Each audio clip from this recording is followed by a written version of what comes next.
Many people ask, what was the worst train wreck in Amtrak's history? Well, on September 22nd, 1993, the unthinkable would happen. Amtrak Sunset Limited was making its way through the night with 220 passengers on board. The train was powered by 3 engines, a relatively new P-40 819 and 2 F-40s 262 and 312. The train was en route from Los Angeles, California to Miami, Florida.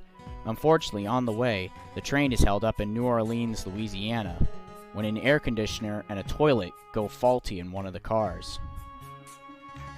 After they were fixed, the train was running about a half hour late, but that wasn't the only trouble that night. Up ahead, at the big bayou canot bridge in Mobile, Alabama, a tugboat named Malvilla was lost in the fog, trying to see where he was going. His lead barge accidentally struck the CSX-owned bridge, but the boat was aground, so he kept going. However, he didn't realize the impact of the bridge caused a very bad kink on the tracks, and the Sunset Limited was heading full speed towards it. At 2:53 a.m., the unthinkable happens. The train derails, doing almost 70 miles an hour. The bridge snaps and the coaches tumble down. Dawn reveals all.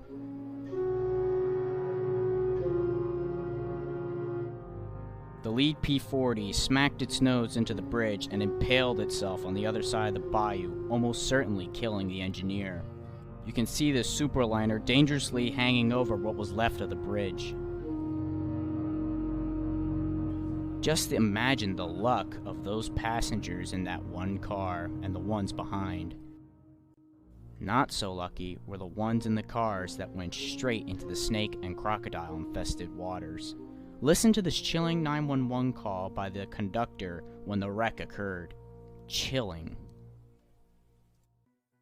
We're on the Mobile River. The bridge is going up. We got cars burning, people in the river. Can't swim. We need help. Any kind of help you can get down here. To make matters worse, fuel from all 3 engines leaked into the river, setting one of the cars on fire.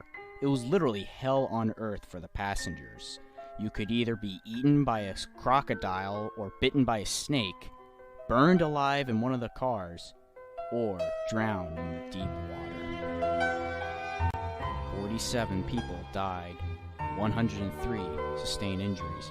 Despite this, the accident is both complex and avoidable. First off, the tugboat was having trouble with its sonar, basically its GPS, so he made a wrong turn. The radar indicated the bridge was just another tugboat. The tugboat driver also lacked a chart of the waters to help him with navigation. The bridge also had an unfinished swinging capability, which wasn't finished, and the span wasn't secure if something were to hit it, like a tugboat barge. When the bridge was hit, the welded rails simply didn't break, but bent into a very nasty kink, making it impossible for any train to cross it safely, especially at high speed. Finally, if the delay hadn't been present, the train would have passed 20 minutes ahead of the tugboat, and no disaster would have occurred. Of course, this wasn't the end of the story for the Sunset Limited. In 1995, vandals sabotaged part of the tracks at Palo Verde, Arizona. That wreck killed 1. Honestly, would I call the Sunset Limited a bad luck train? Not really. In the end, all 3 engines were deemed a total loss. 819 would be the first Genesis series diesel to be scrapped after the wreck. The bridge has since been repaired and put back into work. The tugboat driver was also given no charges after the wreck, knowing the fact that he was completely lost, and when he hit the bridge, he had no idea the welded rails could be damaged.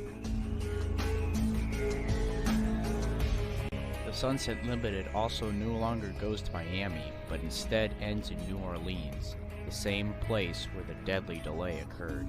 Rumor has it service could come back to the Miami area and Jacksonville, but no one really knows. To this day, the 1993 Big Bayou wreck remains the worst wreck in Amtrak's history. It's a wreck that almost certainly will never be forgotten.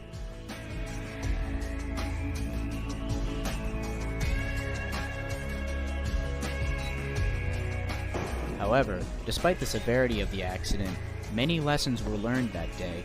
As a result of the investigation, the National Transportation Safety Board, or NTSB, made a comprehensive series of recommendations on September 19, 1994. The U.S. Department of Transportation, the U.S. Army Corps of Engineers, the Coast Guard, Amtrak, the Federal Emergency Management Agency, the American Waterway Operators Incorporated, the Association of American Railroads, and many more organizations, so an accident like this will never happen again.